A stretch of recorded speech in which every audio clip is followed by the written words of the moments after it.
em 2020, em 2016 e em 2014, tá? Se vocês quiserem olhar depois, é um tema bem recorrente aí no Revalida. Então, bora revisar, né? Vai que cai de novo aí em pediatria, não sei, já sempre cai na forma de preventiva. Mas é um tema que a gente tem que saber para a vida também. Eu vou iniciar a tuberculose, esse nosso tema de hoje, conversando um pouco sobre a doença, né? Que teve algumas atualizações recentes aí sobre o tema. Então, a partir do Ministério da Saúde, da atualização do Ministério da Saúde, das recomendações, eu vou dar uma introdução aqui e depois a gente vê rapidinho sobre os checklists, tá? A gente vê bem rápido porque na maioria a gente só vai ter o enunciado de 2020, os outros a gente não tem o enunciado, então a gente só vai ver mesmo a forma como o Revalida gosta de cobrar esse tema, né? As 3 vezes que caiu foi em preventiva. E pode vir a cair aí em pediatria, por exemplo, com recém-nascido, né? Com uma mãe com tuberculose, que seria aí um contactante, tuberculose latente, que nunca caiu ainda. Então, é sempre bom a gente revisar.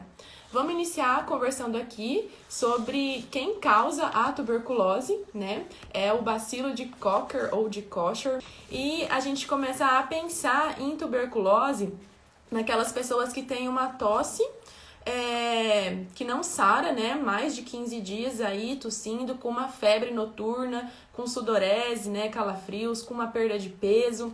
Então, essas tosses mais arrastadas, né, com secreção e assim por diante, a gente começa a pensar em um caso de tuberculose, ainda mais se a gente for investigar e ter um contactante, né, a pessoa ter um antecedente de que teve um amigo, um parente, um pai, uma mãe que estava com tuberculose, então por isso a gente tem que investigar os contactantes aqui nesse caso, né, e lembrando que a gente também tem que fazer a notificação compulsória dessa doença. A gente não pode esquecer de realizar a notificação. A prevenção da tuberculose a gente recebe com a vacinação, né? Isso todo mundo sabe, a vacina BCG, ela previne contra as formas mais graves da doença, como a tuberculose miliar e a tuberculose meníngea, sempre lembrando que a gente não pode dar para os recém-nascidos que têm menos de 2 quilos, tá? Se eles nasceram com menos de 2 quilos, com 2 quilos ou menos, a gente tem que esperar eles atingirem esse peso para a gente fazer a vacinação, tá? Ela é recomendada logo após o nascimento para as crianças acima de 2 quilos, tá? E as crianças que não conseguiram, ou que por algum motivo não tomaram quando nasceram, ela pode ser tomada, ela é indicada de 0 a 4 anos, 11 meses e 29 dias, tá? Se não conseguiu tomar no nascimento. E a atualização que teve também em relação à cicatriz vacinal da tuberculose, né? As crianças que não apresentaram essa cicatriz, elas não devem ser revacinadas, independente do tempo transcorrido aí depois da vacinação, tá? Não se revacina mesmo quando o paciente não apresenta a cicatriz da vacina, tá? Então, não é indicada a revacinação.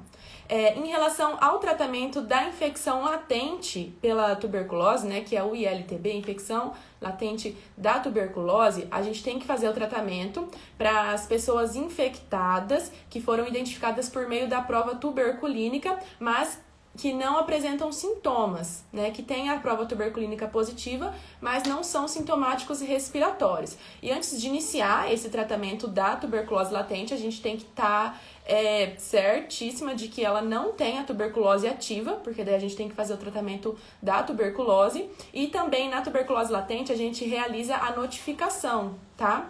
A ficha de notificação das pessoas em tratamento da ILTB, da infecção pela tuberculose na forma latente. No caso de gestantes com a tuberculose latente, a gente tem que postergar o tratamento para depois do parto, tá? Se a gestante ela tem infecção pelo HIV, a gente trata a tuberculose latente após o 3º mês de gestação, beleza? Então, são algumas particularidades que a gente encontra em relação à tuberculose latente. E como que é o tratamento, né, dessa forma latente? A gente pode realizar o esquema tanto com isoniazida quanto com rifampicina. A isoniazida, a gente pode utilizar por 6 meses ou por 9 meses. 9 meses seria 270 doses e por 6 meses seriam 180 doses, tá? A dose da isoniazida vai ser de 5 a 10 mg quilo até a dose máxima de 300 mg ao dia. A rifampicina, a gente vai utilizar por menos tempo. A gente utiliza a rifampicina por 4 meses, tá? 120 doses. Aí a rifampicina para maiores de 10 anos vai ser 10 mg quilo até a dose máxima de 600 por dia. E em crianças menores a 10 anos vai ser de 10 a 20 mg quilo dia, tá? De peso, até o máximo de 600. Então, se for o tratamento da latente com isoniazida, por 6 meses ou até por 9 meses. E se for o tratamento com a rifampicina, é só por 4 meses. Tem essas duas opções de realizar o tratamento. E a gente tem aqui também um fluxograma para fazer a prevenção da infecção da tuberculose nos recém-nascidos, né? Como é que a gente faz essa prevenção, essa quimioprofilaxia primária? Por exemplo, tem um recém-nascido lá que a mãe dele tem tuberculose, foi diagnosticada com tuberculose, ou até o pai dele foi diagnosticado com tuberculose. Então, a gente tem um recém-nascido que ele é coabitante de um caso índice bacilífero, né? Um caso que está com uma tuberculose ativa. Esse recém-nascido, a gente não pode fazer a vacina BCG, tá? A gente não vacina e inicia a quimioprofilaxia, ou com isoniazida ou com rifampicina. A gente pode escolher aí qual a gente vai fazer. E aí, depois de 3 meses dessa quimioprofilaxia, a gente faz a prova tuberculínica. Se a prova tuberculínica der maior ou igual a 5, a gente mantém o tratamento por mais 3 meses, se a gente tiver optado por isoniazida. E se a gente tiver optado por rifampicina, a gente continua só por mais um mês, né? Completar os 4 meses de rifampicina e completar os 6 meses de isoniazida. E aí, não vacina com a BCG, tá? Se a prova tuberculínica der maior ou igual a 5, a gente continua por o tratamento até completar, né, o esquema, seja ele com isoniazida ou rifampicina, e não vacina. Mas, caso a prova tuberculínica deu menor a 5 milímetros, a gente suspende o tratamento e aí pode fazer a vacinação com a BCG, tá? Aí, uma outra hipótese, caso o recém-nascido tenha sido vacinado com a BCG inadvertidamente, né, a mãe tá com a tuberculose, aí foram lá e vacinaram um recém-nascido. Ele não deveria ter sido vacinado, deveria ter começado a quimioprofilaxia, mas aí foi vacinado antes de iniciar a quimioprofilaxia. Aí é recomendado o uso da isoniazida por 6 meses e não está indicada a realização da prova tuberculínica, tá? A gente já faz a isoniazida diretão. E aí depois a gente avalia cada um individualmente, né, quanto à necessidade da vacinação de novo da BCG depois do tratamento. Ele foi vacinado lá antes de iniciar a quimioprofilaxia, mas a gente tem que ver se ele necessita de novo ser vacinado, né, porque a isoniazida ela é bactericida, então ela pode interferir aí na imunidade da vacina BCG. Beleza? Então, a gente tem que fazer esse controle dos contactantes e incluindo essas particularidades do recém-nascido, né? Outro fluxograma que a gente também encontra no arquivo atualizado, tá? Eu tô vendo aqui o de 2021 do Ministério da Saúde, é o fluxograma para investigação dos contatos da tuberculose em adultos e adolescentes. Aí a gente vai ter uma particularidade, uma diferencinha aí quando é investigação em adultos e adolescentes, né? Ou seja, maior a 10 anos e quando é nos menores a 10 anos. Nos adultos e adolescentes, né? Ou seja, maior a 10 anos, na consulta, se ele tiver sem sintomas, a gente faz a prova tuberculínica. A gente fez a prova e deu maior ou igual a 5 milímetros, aí a gente pede um raio-x de tórax. Se a gente encontrar alteração no raio-x de tórax, a gente prossegue com a investigação da tuberculose. Se o raio-x estiver sem alterações, a gente trata a tuberculose latente, tá? Sem sintomas, maior a 10 anos, primeiro a prova tuberculínica, deu maior a 5, depois o raio-x de tórax. Se a gente fez a prova tuberculínica, deu menor a 5, a gente vai repetir em 8 semanas, porque ele teve um contato com uma pessoa que está com tuberculose, então ela pode ainda não ter desenvolvido a resposta, né, no corpo dela. Então, a gente repete em 8 semanas. Se der uma conversão da prova, né, maior a 10, a gente faz um raio-x de tórax. Se der sem alteração, a gente faz o tratamento da latente. Se der alterado, a gente prossegue com a investigação da ativa, né? Se não der conversão, a gente dá alta. Se tiver continuar menos de 5 milímetros, a gente dá alta e as orientações, né? E se for um contato que tá com sintomas, aí a gente já faz o tratamento da tuberculose ativa. E a diferença, né, da investigação dos contactantes dos maiores a 10 anos para os menores a 10 anos é que se ele tá lá, teve contato, mas ele tá sem sintomas, a gente já faz ao mesmo tempo a prova tuberculínica e o raio-x, tá? Essa é a diferença, o resto praticamente é tudo igual. Então, maior a 10 anos, a gente faz a prova tuberculínica. Positivo, a gente faz o raio-x e aí prossegue. Se for menor a 10 anos, a gente já faz a prova tuberculínica junto com o raio-x.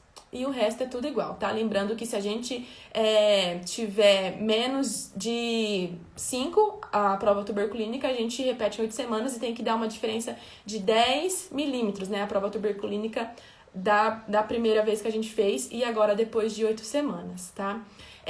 Uma outra atualização que teve em relação à tuberculose mesmo, né? É que não tem mais aquilo que tem que ver se é vacinado há menos de 2 anos ou vacinado há mais de 10 anos contra a BCG, né? Então, a prova tuberculínica maior ou igual a 5 em crianças, independente do tempo da vacinação da BCG, a gente já considera positiva, tá? Antigamente era acima de 10, né? Se tivesse feito há menos de 2 anos, assim por diante. Não tem mais isso. Acima de 5 milímetros ou igual a 5, independente do tempo aí que fez a vacinação, tá? O diagnóstico da tuberculose pode ser por baciloscopia, pode ser pelo teste rápido, né? Pode ser por cultura e a gente também pode utilizar o raio-x de tórax para ver se tem alterações, né? Para ver se tem alguma cavitação. A baciloscopia a gente vai utilizar só nos sintomáticos respiratórios, tá? Naqueles pacientes que tá com sintomas, que estão com tosse aí há mais de 15 dias, com perda de peso, com febre, né, vespertina ou noturna, sudorese. E aí, como que ela é realizada? A gente tem que fazer 2 amostras da baciloscopia, né, do escarro do paciente. Uma é no momento da consulta. A segunda amostra é no outro dia de manhã, tá? Então, 2 amostras, a primeira coleta na identificação lá do sintomático respiratório, a próxima coleta na manhã seguinte, preferencialmente quando o paciente, a pessoa desperta, né? Independente do resultado da primeira amostra. Se deu negativo, a gente faz mesmo assim a segunda amostra, tá? E aí, com a baciloscopia positiva, com quadro clínico compatível com tuberculose, já é o suficiente pra gente falar que o paciente tem o diagnóstico de tuberculose, tá? O teste rápido molecular para tuberculose, ele não é utilizado para fazer o acompanhamento dos casos, tá? A gente faz o acompanhamento com a baciloscopia de controle. Então, o teste rápido a gente não faz o controle, é só para fazer lá o diagnóstico mesmo quando ele está disponível, né? Porque tem lugares que ele não é disponível, beleza? E a cultura, quando a gente vai ter a indicação, né, de fazer a cultura, a identificação das espécies e o teste de sensibilidade? Nos locais que têm acesso ao teste rápido molecular, né, de tuberculose, todo caso com diagnóstico de tuberculose por meio do teste rápido, a gente deve realizar a cultura e o teste de sensibilidade, tá? Independente se ele apresentar ou não a resistência à rifampicina. Nos locais que a gente não tem acesso ao teste rápido, né, nessas situações, aí o diagnóstico vai ser só mesmo por meio da baciloscopia, tá? Então, quando a gente não tem o teste rápido, a gente consegue fazer o diagnóstico através da baciloscopia. E junto sempre com os exames complementares, que é o raio-x, né? Pra gente ver se tem uma cavitação. Lá, geralmente, a cavitação é na parte superior, né, do pulmão. Então, tem essa preferência aí, né? O bacilo, ele sempre fica nos ápices pulmonares. E ele complementa a nossa hipótese diagnóstica, né, de tuberculose, quando a gente tem um sintomático respiratório e um paciente com a baciloscopia positiva ou teste rápido positivo, certo?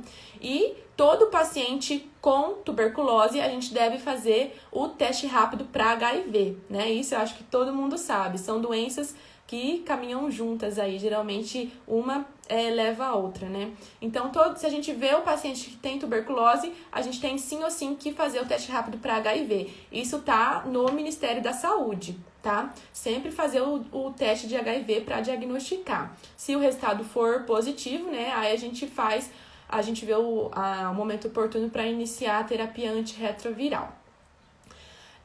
O diagnóstico da tuberculose nas crianças, como que ele é realizado?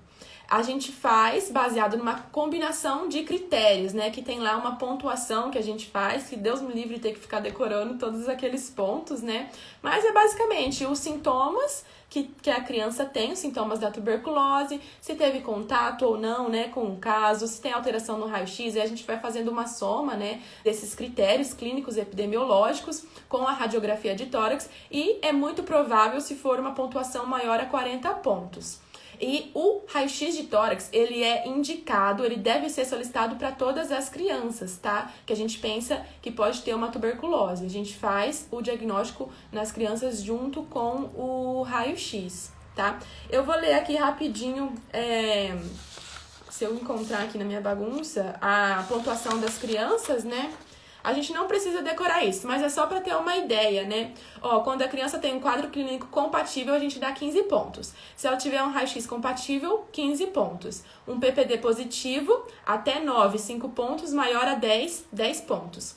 Um contato com adulto com tuberculose, 10 pontos. Uma desnutrição grave, 5 pontos. Se nessa soma dessa pontuação der maior ou igual a 40, é muito provável que ele tenha tuberculose. A gente não precisa decorar isso daqui, né? Tipo, a gente tem uma ideia quando é muito provável que a criança tenha tuberculose. Então, a gente já tem mais ou menos essa pontuação, esse esquema na nossa cabeça, a gente consegue fazer o diagnóstico na criança, né? Sempre lembrando que tem que pedir o raio-x, né? Porque ele faz parte dessa pontuação. Se estiver positivo, é lá mais 15 pontinhos que a gente soma. E indo agora para o tratamento da tuberculose. Eu tô fazendo essa breve revisão geral da tuberculose, tanto no adulto quanto na criança, para a gente estar preparado para qualquer tipo de checklist ou para qualquer caso que a gente encontrar na nossa vida, né? Incluindo os recém-nascidos. Então, o tratamento da tuberculose. O tratamento, né, é feito no esquema lá, RHZE, que essas medicações devem ser tomadas preferencialmente em jejum pela manhã, né? Ou aguardar pelo menos 1 hora antes de ingerir algum alimento. E aguardar, certo? O esquema de tratamento em adultos e adolescentes maiores a 10 anos é o esquema completo, né? Com a rifampicina, isoniazida, pirazinamida e o etambutol, tá? Menores a 10 anos, a gente não utiliza o etambutol. Então, esse esquema RHZE, o esquema completo dos 4 medicamentos, a gente utiliza nos 2 primeiros meses, né? Que é a fase intensiva do tratamento da tuberculose. Aí vai ser 150 de rifampicina, né? 75 de isoniazida, 400 miligramas da pirazinamida e 275 do etambutol, tá? É uma dose fixa combinada dessas medicações. Inclusive, caiu para você falar as doses, né? Nessa última edição de 2020, e era um paciente acima de 70 quilos, né? E aí teria que ser 5 comprimidos, e lá no checklist estava 4 comprimidos, inclusive foi anulada esse item do checklist, né? Então, acima de 70 quilos a gente utiliza 5 comprimidos, abaixo de 70 quilos a gente utiliza 4 comprimidos nessa fase intensiva, que são os 2 primeiros meses, né? E aí, 3 comprimidos abaixo de 50 quilos e 2 comprimidos abaixo de 35 quilos. Aí, nos próximos 4 meses, até a gente completar os 6 meses do tratamento, a gente utiliza só a rifampicina e a isoniazida, né? Aí vai ser 300 e 150 miligramas ou 150 e 75 miligramas. Acima de 75 quilos a gente utiliza 2 comprimidos de 300 e 150 ou um comprimido de 150 e 75 miligramas ou 5 comprimidos de 150 e 75 miligramas. Tá? Lembrando que para menores a 10 anos a gente utiliza nos 2 primeiros meses o RHZ e nos próximos 4 meses o RH. A gente não utiliza o etambutol, tá? Para menores de 10 anos, porque ele traz muitos efeitos, né? Ele é bem tóxico, então a gente não tem essa preferência de usar ele para as crianças. Belezinha? E aí, na gestante, a gente faz o esquema básico da tuberculose. Ele pode ser administrado nas doses habituais para gestantes, tá? E a gente faz associado à piridoxina, 50 miligramas dia, se for uma gestante. Não tem contraindicação na amamentação, tá? A única recomendação é que a mãe utilize a máscara, né? Para evitar a transmissão para o recém-nascido, na hora de amamentar, pode ser uma máscara cirúrgica, e cuidar da criança, né? Ver se fazer o acompanhamento, ver se ela é positiva, né? Ver se tem a baciloscopia positiva e assim por diante. Beleza?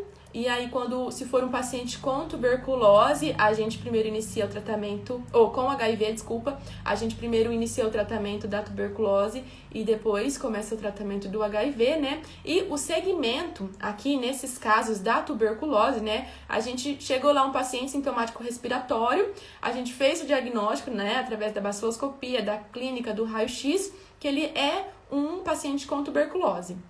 Aí, como que vai ser o segmento do tratamento desse paciente? As consultas, elas devem ser preferencialmente no primeiro, segundo, terceiro, quarto, quinto, sexto mês, tá? Então, tem a critério clínico, mas a recomendação é que o segmento seja mensalmente desses pacientes. O teste para o HIV a gente pode fazer só no primeiro mês, tá? Não precisa ficar fazendo vários testes. A adesão do paciente também tem que fazer todos os meses, do primeiro ao sexto mês. A gente tem que verificar sempre se o paciente está com uma adesão correta àquele tratamento, né? E explicar sempre, reforçar que ele tem que ter uma boa adesão, né? O raio-x de tórax a gente deve fazer no segundo e no sexto mês, tá? Para o controle do paciente. Raio-x no diagnóstico, no segundo e no sexto mês. A baciloscopia pode ser todos os meses, porque a gente faz o controle da doença com a baciloscopia, né? Faz aí o segmento com a baciloscopia. E glicemia, os exames laboratoriais, né? Função renal, hepática, para avaliar aí como que tá esse paciente. É só no primeiro mês ali pro diagnóstico, né? Pra gente ver se o paciente tem alguma contraindicação de alguma medicação e assim por diante. Lembrando que a gente sempre deve dizer pro paciente que as medicações são disponibilizadas gratuitamente, né? Pelo SUS, pela rede ali, pela unidade básica. Então, ele não precisa pagar por aquelas medicações, né? A gente disponibiliza durante todo o tratamento e o tratamento deve ser diretamente observado. É um dado muito importante que caiu agora também no Revalida de 2020 e caiu também na primeira vez que caiu a tuberculose, se eu não me engano, em 2014, não sei, em 2016. Então, a gente tem que falar para o paciente, explicar que o tratamento é diretamente observado. E o que é esse tratamento diretamente observado? A gente tem que dizer para o paciente ir até a UBS, né? E lá a gente vai observar mesmo ele tomando aquela medicação, né? Observar que ele tá tomando a medicação. E quem que vai observar, né? Pode ser qualquer membro da estratégia de saúde da família, pode ser o agente comunitário, enfermeiro, técnico de enfermagem, ou o médico, ou qualquer outro profissional capacitado, né? Isso aqui, inclusive, estava no checklist do Revalida de 2020. E aí ele tem que ir lá na UBS, ou o agente comunitário ou outro profissional vai até o domicílio dele para fazer esse tratamento observado, ou no local de trabalho, né? Nos fins de semana, a gente tem que reforçar que ele não deve parar de tomar, ele deve tomar igual. E o tratamento deve acontecer preferencialmente de segunda a sexta. Se não der para tomar de segunda a sexta, no mínimo 3 vezes na semana, né? Então, a gente tem que dar essa recomendação para o paciente também, né? E aí, durante o tratamento, né? Essa realização do TDO, do tratamento diretamente observado, a gente tem que avaliar a presença dos efeitos adversos, né, das interações medicamentosas do paciente, dos efeitos colaterais, informar quais são os medicamentos que vão ser administrados, como ele deve tomar, né, entregar para essa pessoa, dizer que a ingesta é via oral, né, com um copo de água e sempre observar a tomada dele, né. E dizer para ele não parar de tomar a medicação, que é muito importante que ele complete todo o tratamento, né? E sempre anotar lá na ficha de acompanhamento a tomada diária dessa medicação, perguntar se existe alguma dúvida, logicamente, em relação àquilo, e sempre deixar marcado a próxima vez, né? O próximo dia que ele realizará o encontro, aquela tomada. Nos dias da dose, que essa dose não for possível de ser realizada, deve orientar a pessoa para ela não interromper o tratamento, né? Que ela deve tomar, mesmo se ela não conseguir ir até lá fazer o tratamento diretamente observado. E lembrando sempre que a gente deve realizar a notificação, tá, gente? Sempre notificar, sendo a latente ou sendo a tuberculose ativa. E aí também falar dos efeitos colaterais, né? Pode dar uma urina avermelhada, pode dar náuseas, vômitos. Se a gente lembrar lá os efeitos colaterais que a maioria dos remédios dão, né? A gente vai falando lá. E aí, vamos ver então aqui um checklist, né? A gente não pode esquecer do checklist aqui, que é o nosso foco principal da live, né? Então, vamos começar iniciando pelos 2020 aqui, que a gente tem o enunciado, né? Então, os de 2020, eles deram uma estação com basicamente todas as informações do paciente. A gente não tinha muito o que perguntar para o paciente, né? Eles deram lá praticamente a anamnese completa pra gente, que eu vou ler aqui, ó. A equipe de saúde da família, da unidade básica em que você trabalha, recebeu de outra UBS uma transferência de cuidado de um paciente morador de um outro bairro. O paciente recebeu o diagnóstico de tuberculose pulmonar e foi notificado, já falou que foi notificado, já falou que iniciou o tratamento há uma semana e que ele foi encaminhado para nossa ESF porque ele se mudou, né? Acabou o aluguel dele lá na outra, onde ele morava, ele mudou de casa, então automaticamente ele mudou de unidade, né? E aqui tá dizendo que a gente tem que dar continuidade ao tratamento diretamente observado, que é justamente o que eu tava conversando aqui, né? E já falou a idade dele, o peso de 75 quilos, que ele estava em bom estado geral, já falou que ele mora sozinho, que ele se mudou, né? Como eu já conversei aqui, já falou a profissão dele, que ele trabalha como vigia, que ele não tem contactantes. Então, praticamente tudo que a gente perguntaria na anamnese já deram aqui. Se tá aqui, gente, a gente não tem que ficar lá perguntando tudo isso daqui de novo, porque tá aqui, não vai estar no checklist alguma coisa que eles já deram aqui pra gente, né?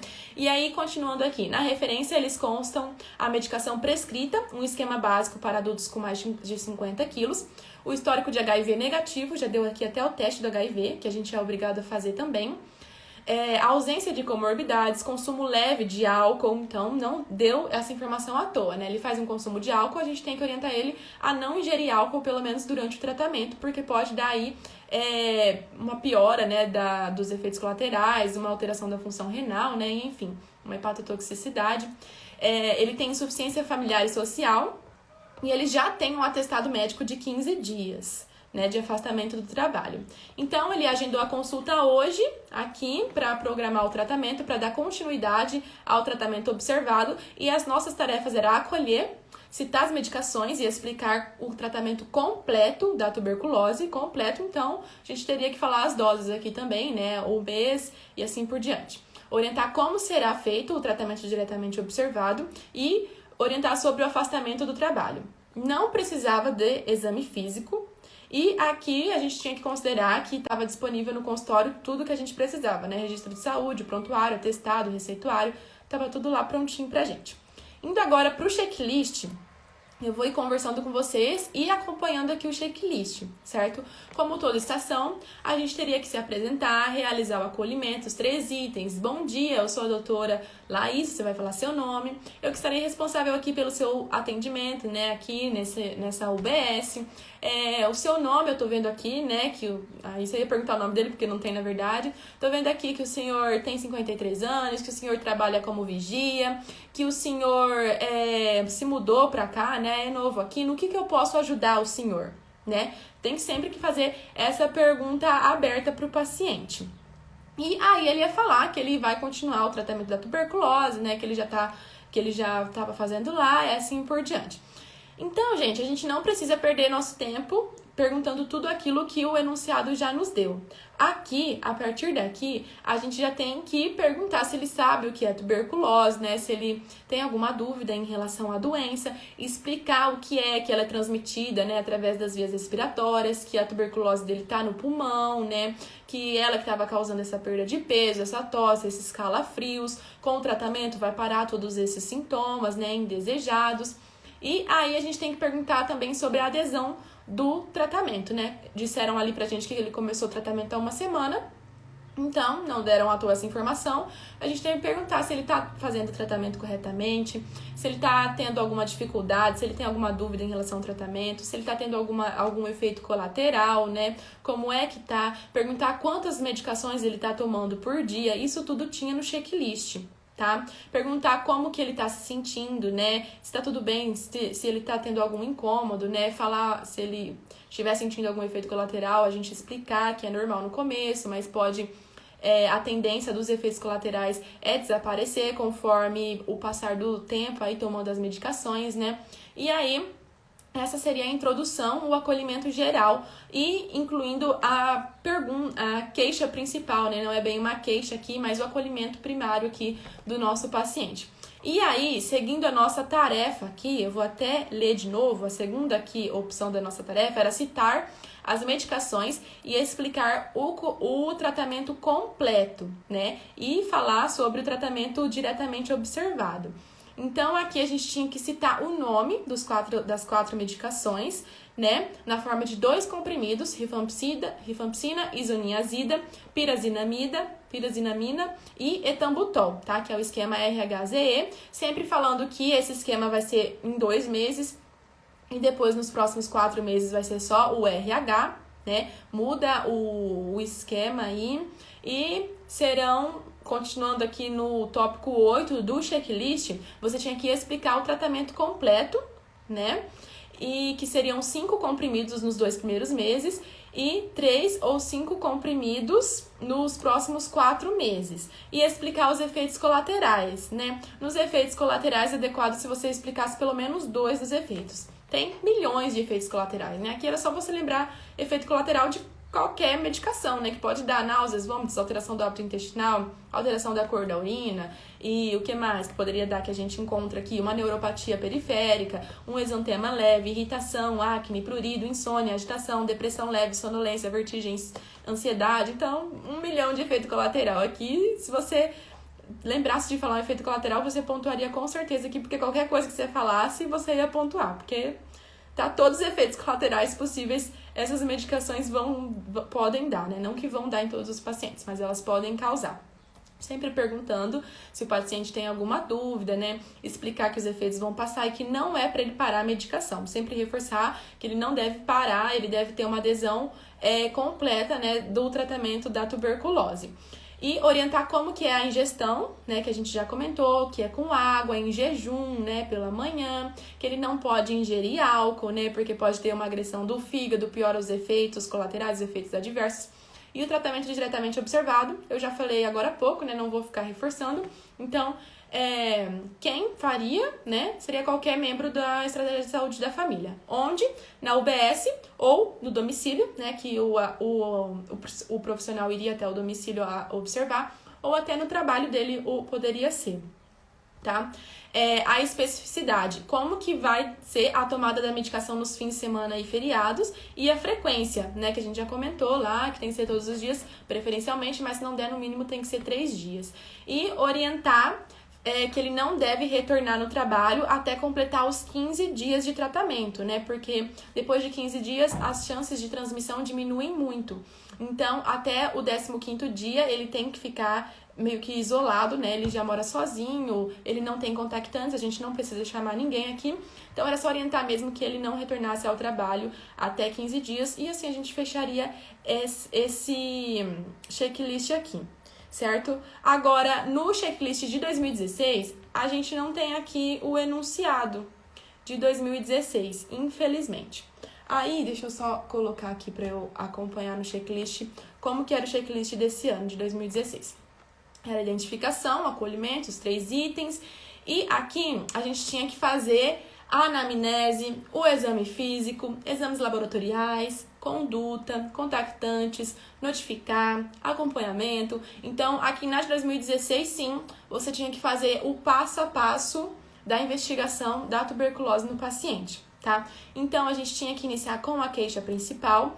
Eu não tenho enunciado, mas aqui a partir do checklist dá pra ver que era um enunciado curto que você tinha que fazer a investigação completa. Então, queixa principal, quando iniciou a tosse, como que é essa tosse, né? Ela tem expectoração, não tem? Sai sangue, não sai sangue? Qual que é a cor dessa expectoração? Você tem todos os dias essa tosse? Tem algum outro sintoma acompanhando? Perda de peso? Quanto tempo você está notando essa perda de peso? Quantos quilos você perdeu? Como você percebeu essa perda de peso? Sudorese, febre. E que período você tem febre? É mais de dia, mais à noite? Você teve calafrios? Você teve sudorese? Você mediu essa febre? Todos os dias você tem febre? É uma febre baixa? É uma febre alta? Né? Então, tudo isso vai nos guiando para o nosso diagnóstico. Então, uma tosse há mais de 15 dias, com perda de peso, sudorese, né, calafrios, febre noturna aqui, ou vespertina, a gente já pensa na hora em tuberculose. certo? E perda de apetite, ele poderia relatar aqui, né? A ocorrência de febre, da sudorese noturna, a gente tinha que perguntar sobre tudo isso. E continuando, né, se for uma criança, a gente pergunta do estado vacinal. Se for uma mulher, a gente pergunta dos antecedentes gineco-obstétricos, rapidinho, né? Se tem filhos, se não tem, se tem marido, se vive sozinha, quantos parceiros teve, né? Como que é o fluxo e assim por diante, porque já pensando nos contactantes que a gente vai ter que chamar, né? Se estiver morando com o marido, com a tia, com a irmã, com a avó, a gente vai ter que procurar esses contactantes. Então a gente tem que perguntar com quem mora, se é casada, se tem filhos e assim por diante, se for uma mulher. Se for um homem também a gente tem que perguntar, né, com quem mora, como que vive, como que é a moradia, se é uma casa bem ventilada, se é uma casa fechada, quantos quartos tem na casa, fica todo mundo junto no mesmo quarto, né, é um morador de rua, é um indígena, vive num abrigo, é um presidiário, vai pra escola, não vai, e assim por diante, né, a gente tem que investigar isso pra ver os contactantes que a gente tem que chamar aqui. Então, a gente perguntava sobre isso, continuando o nosso fluxograma, antecedentes pessoais, patológicos e familiares, né? O senhor tem diabetes, hipertensão, alguma outra doença? Alguém na sua família tem? Você usa medicação todos os dias? Se for mulher, você usa anticoncepcional? E os hábitos? Você fuma, bebe, usa drogas ilícitas? Está se alimentando bem? Como que você pratica atividade física? E aqui, disso tudo da anamnese que a gente perguntaria, né? Ia ter os sintomas gerais, a queixa principal, incluindo a investigação da tosse, né, produtiva, duração, incluindo o sangue, e se investigasse se ele fuma, se ele usa preservativo, se usa drogas injetáveis e transfusão de sangue. Também tinha aqui, você pontuava se você perguntasse sobre a transfusão de sangue. E aí, sobre a vacinação, sobre doenças pregressas, você também pontuaria, também tinha aqui no item 5. E com quem mora na casa, a aglomeração, a ventilação do domicílio, né? Você também tinha que perguntar aqui. E aqui, pelo que eu li nesse checklist, a paciente aqui tinha um pai, que ele estava sintomático, ele era um sintomático respiratório. Então, com certeza, a gente tinha que falar para ela chamar o pai na UBS. E a mãe, né, que era uma adolescente ou uma criança aqui, porque falava que a mãe dela tinha outros 2 filhos e vivia com o companheiro. Porque aqui no checklist estava falando para chamar os 2 filhos e chamar o companheiro para fazer essa avaliação dos contactantes. Então, por isso a gente tem que fazer essa pesquisa geral, né, ver com quem ela mora, com quem tem muito contato na maior parte do tempo, para chamar eles e fazer a investigação tanto de tuberculose latente quanto da tuberculose ativa, certo? E aí, a gente solicitaria o exame físico, né? Sempre pedindo a permissão do paciente, solicitando que ele se deite na maca, né? Tire a camisa pra gente fazer a avaliação.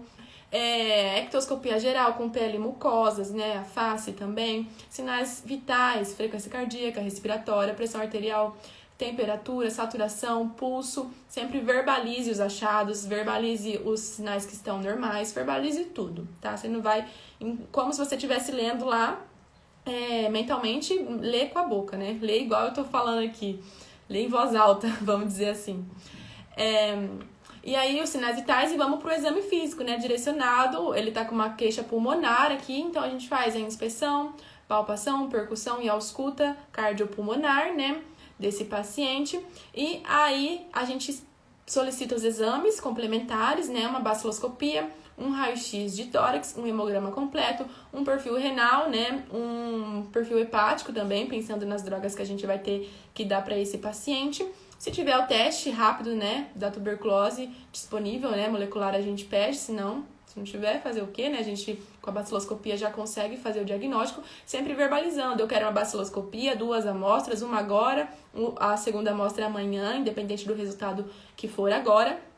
Então, aqui no checklist, olha só, solicitar exame físico ao avaliador, se você pontuava, comunicar a hipótese diagnóstica de tuberculose para o paciente, esclarecer a paciente sobre os mecanismos de transmissão, explicando o possível contágio paterno, né? Aqui, provavelmente, ela ia perguntar, né, como que eu peguei, né? De quem que eu peguei isso? O pai dela tá com os mesmos sintomas, será que foi dele? Então, você tinha que explicar isso para ela. Esclarecer sobre a evolução da doença, no indivíduo, explicando que há tratamento e há cura, né? E sempre reforçar a boa adesão ao tratamento, você vai se curar se você tiver uma boa adesão, né? Verbalizar o raio-x, solicitação de raio-x, verbalizar solicitação de 2 amostras, olha só, da baciloscopia, então você tem que solicitar as 2 amostras, tá? Uma agora, no momento da consulta, da identificação do sintomático respiratório, e uma amanhã cedo, tá? No dia seguinte de manhã, quer dizer. Investigar a necessidade, verbalizar a necessidade de investigar o pai da paciente, né? Então, aqui por esse checklist a gente vê que ela relatou que o pai dele também estava com sintomas.